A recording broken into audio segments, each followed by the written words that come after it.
Oke, baik kita lanjutkan kembali ya setelah, di part sebelumnya tadi kita sudah belajar bagaimana, proses sintesis dari hormon-hormon tiroid. Nah, ini, kali ini kita akan membahas tentang, gangguan-gangguan ya, yang terjadi, pada kelenjar tiroid ya.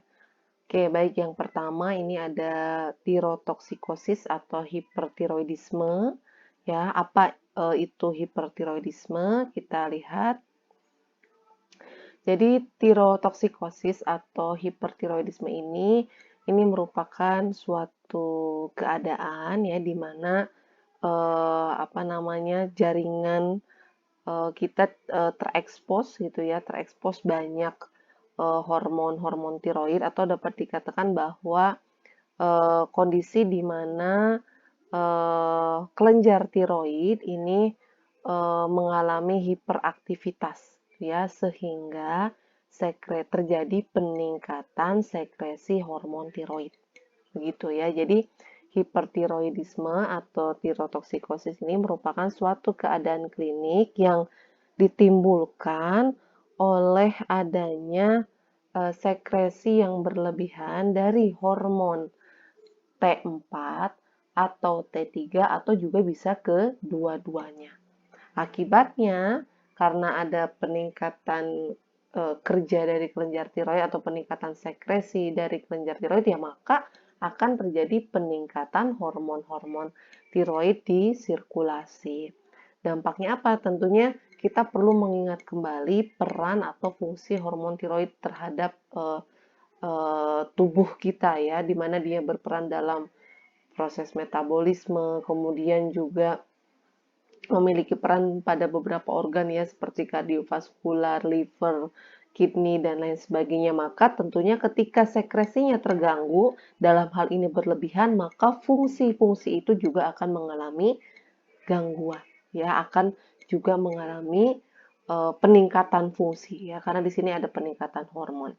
Nah, apa saja yang menjadi penyebab hipertiroidisme atau tirotoksikosis ini?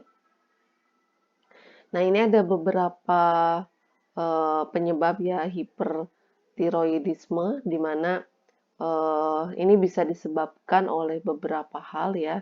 Bisa karena suatu penyakit ya, bisa juga karena memang eksposur yang berlebihan, bisa karena juga penggunaan obat-obatan.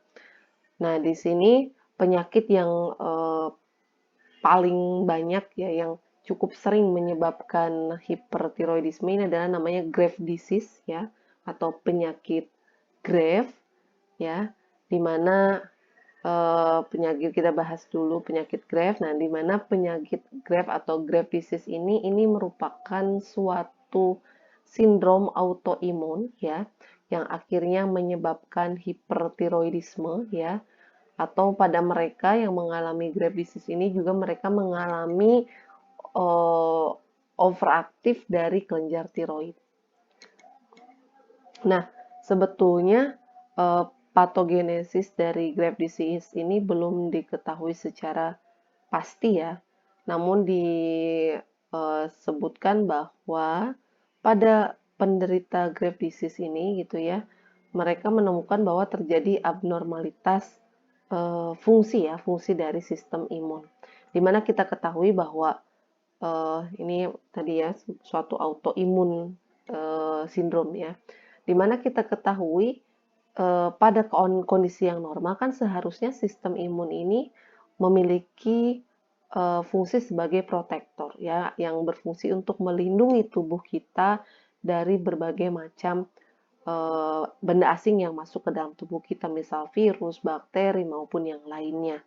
Nah, akan tetapi pada penderita Graves disease ini justru sistem imunnya menghasilkan, nah ini ya, menghasilkan TSA ya, atau steroid stimulating antibody, atau juga ada TIS ya, steroid stimulating immunoglobulin ya, di mana TSA atau TSI yang dihasilkan ini dia bekerja atau berperan ya sama seperti TSH, ya, thyroid stimulating hormone. Mudah-mudahan masih ingat bagaimana regulasi atau pengontrolan sekresi dari hormon tiroid ya. Kita tahu bahwa kelenjar tiroid itu bisa bekerja atau akan mensekresikan hormonnya kalau ada stimulus dari TSH kan yang dikeluarkan oleh kelenjar hipofisis anterior ya. Nah, itu harus diingat. Nah, sekarang ada antibodi ya, TSA atau TSI yang kerjanya sama seperti TSH. Maka apa yang akan terjadi? Ya maka kelenjar tiroid akan terus terstimulus ya. Makanya dia akan jadi overproduce karena terstimulus terus gitu ya oleh si TSH, dianggap sebagai TSH padahal sebetulnya dia antibodi atau imunoglobulin yang memang perannya menyerupai TSH. Sehingga dampaknya adalah kelenjar tiroid akan terus terstimulus dan memproduksi atau mensekresikan hormon-hormon T3, T4-nya. Akibatnya akan terjadi peningkatan hormon-hormon tersebut di dalam sirkulasi ya. Nah, di sini ada beberapa gambaran ya.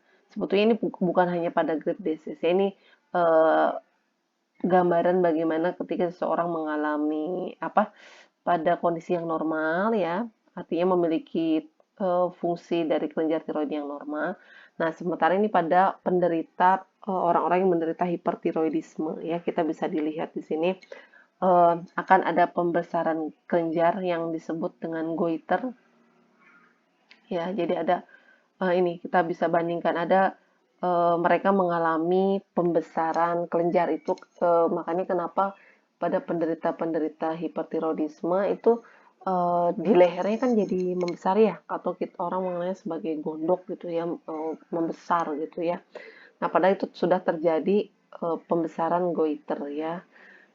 Oke, kemudian bulging eyes di sini ya. Jadi apa sih kayak bola matanya jadi lebih menonjol gitu ya. Nah, itu hanya beberapa gejala, nanti ada gejala-gejala yang lain dan ini tidak hanya pada gejala pada Graves' disease tapi memang juga cenderung dialami pada orang-orang yang mengalami hipertiroidisme ya. Oke, nah kemudian yang kedua